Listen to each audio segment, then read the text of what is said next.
Bonjour à tous, chers auditeurs et auditrices. Bienvenue dans la chaîne Pensée Échec avec Lucas Bernatchez. Aujourd'hui, on va regarder d'autres finales élémentaires. Comme vous avez vu dans une vidéo précédente, on avait regardé la finale de Tour et Dame contre Roi. Aujourd'hui, on va regarder des finales similaires, mais cette fois avec les pièces légères, avec les fous et cavaliers. J'avais, dans une vidéo, encore une des premières que j'ai faites, je montrais la finale fou cavalier contre roi, que ça c'est une finale complexe à apprendre. Là, cette fois, ça va être plus simple. Fait que ça va être la paire de fous contre le roi et la paire de cavaliers contre le roi. Fait que on va aller voir ça tout de suite. Fait qu'ici, paire de fous contre roi. Fait que pour gagner cette finale, c'est un peu le même principe qu'avec la finale de tour. C'est-à-dire, c'est comme un escalier, mais au lieu d'être en horizontal, c'est un escalier qui va être en diagonale. Fait que on avance ça. Oh, cliquez là-dessus. Ah, j'ai fait la mauvaise affaire. Bon. Ok.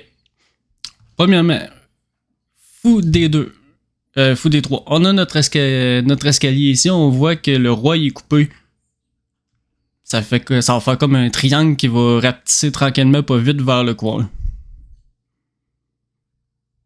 Fait que là, le roi, il a le plus qu'à moitié de l'échiquier, mais très vite, il va se faire repousser. Fait que si le roi décide d'aller attaquer le fou, bien sûr, très important, il faut protéger le fou. Fait que quand on peut pas, c'est pareil comme la finale de tour. Dans la finale de tour, quand on peut pas rapetisser la zone du roi qui reste, on avance le roi tout simplement. Fait que ici, on avance le roi en protégeant notre fou. Fait que roi 5. On continue à approcher le roi puisqu'on peut pas rapetisser notre triangle. Fait que roi E3, roi E6, roi E4, roi D6. Et là, cette fois, on peut rapetisser le triangle. On vient de gagner la diagonale du centre. Fait que roi E6. Et là, on déplace le fou.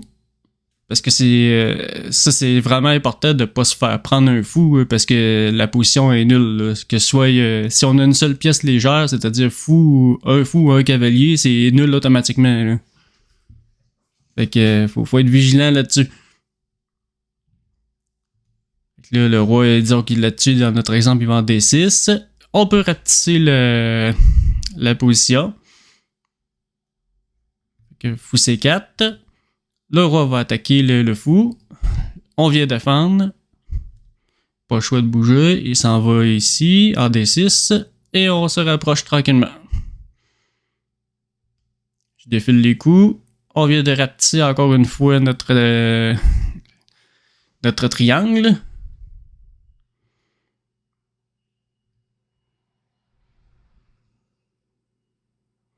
On rapetisse encore. Il reste plus beaucoup de cases au roi. C'est un peu le même principe, les coups ici.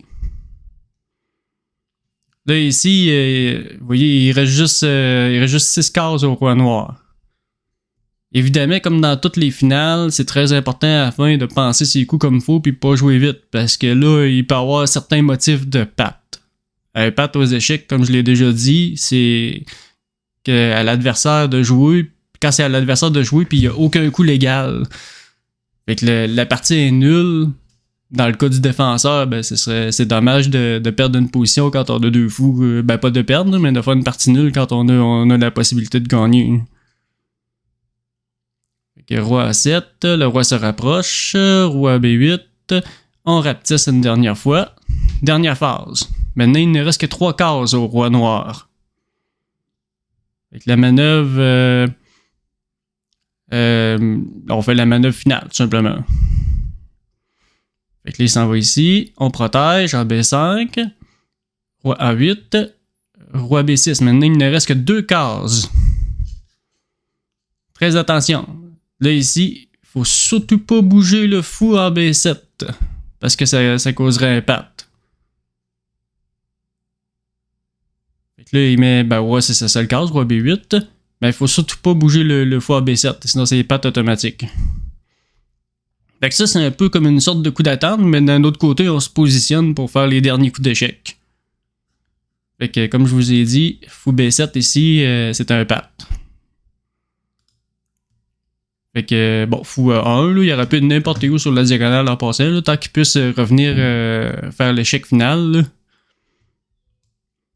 Fait que, bon, pas le choix, roi A8, et on finalise roi B7, échec. Là, on peut le faire, parce que là, on le fait sur échec.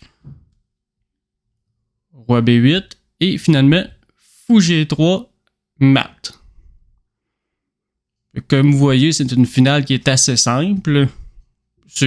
Pour moi, c'est aussi simple que les tours. Là. Peut-être un petit peu plus complexe parce que c'est des diagonales au lieu d'être des horizontales, là, verticales. Là.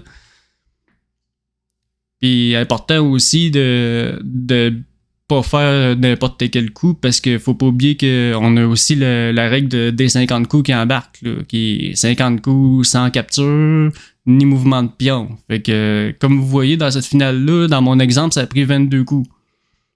Un débutant qui fait des va-et-vient et tout, ça peut vite monter les coups. Là. Fait que faut faire attention à cette règle-là. Fait qu'on va aller voir la finale de cavalier, 2 cavaliers contre roi. Fait que ici, avant tout, il faut savoir que cette finale-là est pratiquement, entre parenthèses, pratiquement toujours nulle. Pourquoi? Parce que je sais que c'est frustrant, mais il faut que l'adversaire, si l'adversaire se défend comme il faut, c'est impossible pour le camp qui a les 2 cavaliers de gagner cette partie. Puis la défense est hyper simple. Il suffit tout simplement de ne jamais emmener le roi dans un coin, dans une case de coin. C'est tout simplement ça.